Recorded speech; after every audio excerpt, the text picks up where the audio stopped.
Did you know that beets are originally grown for their leaves? Yes, the greens, the tops. In fact, they're the same plant as Swiss chard. However, long ago when our ancestors discovered just how great these roots could be, they started planting them specially for the roots, just like we'll be doing today. Welcome to our channel, and let's grow some beets the smart way.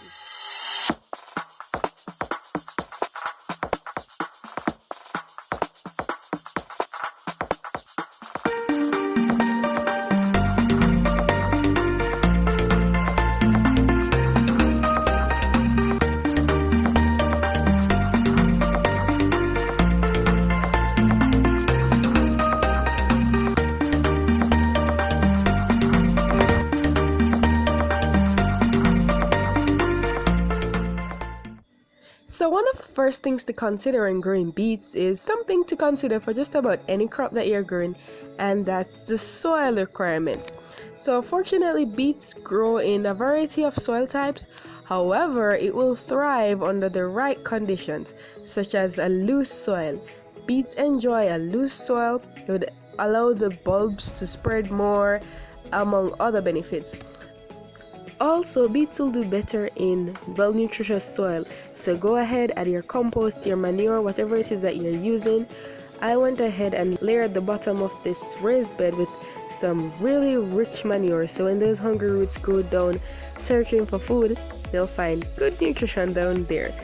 And another thing also is that the soil must be well draining. Beets like a regular shower, however, they do not like for the soil to be saturated. That would really be bad for those bulbs and stuff. So make sure the soil is able to retain some level of moisture but also is free draining. So another thing to consider when planting beets is spacing. Give them more space, you get bigger bulbs. Less space, smaller bulbs. Now that leads me to a very interesting topic as it relates to beets. Now these things that we have as beet seeds are not exactly single seeds. They're actually clusters of, let me get it clear. They're actually clusters of seeds inside. So you plant one of these and you get about 2-3 beet seedlings popping up.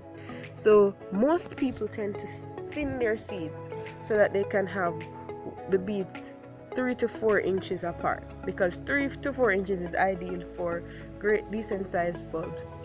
Others believe in letting nature doing its work and just keep them in the clusters. They do grow well, produce a lot of greens, but smaller beets. So it depends on what is more important to you. I am looking for bigger beets, so I'm going to space these about 4 inches apart. So I'm going to be planting these, and then as they come up, I'll thin the seedlings so that each plant can be about 4 inches apart. Some people prefer to start the seeds and then take out individual seedlings and put them in here. That can be very effective, but also it's very important since beet is a root plant, or at least we're growing it for the root.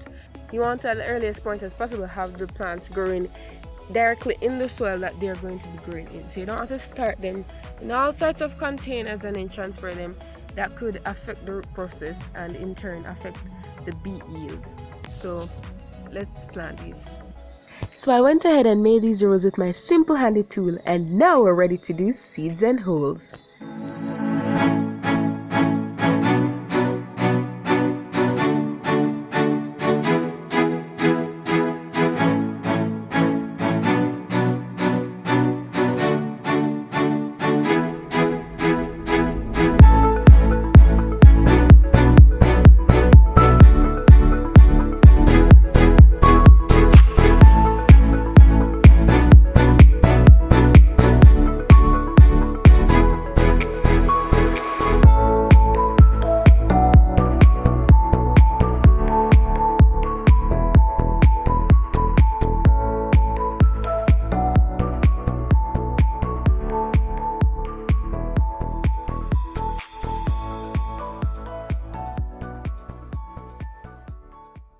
And the final step in this video is watering. I actually didn't water mine because the rain was coming, took advantage of nature.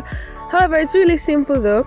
You don't want to give them a heavy shower because that could wash away your newly planted seeds.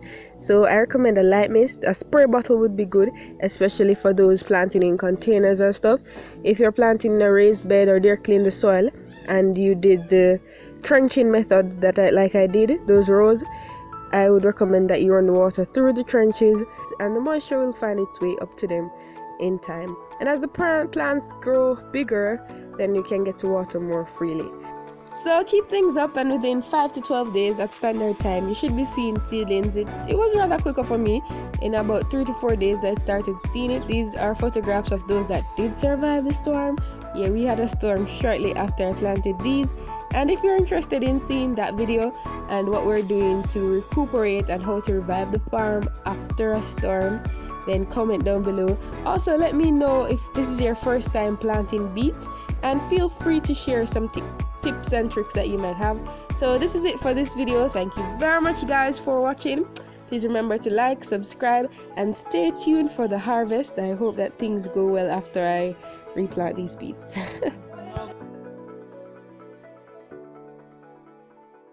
Bye.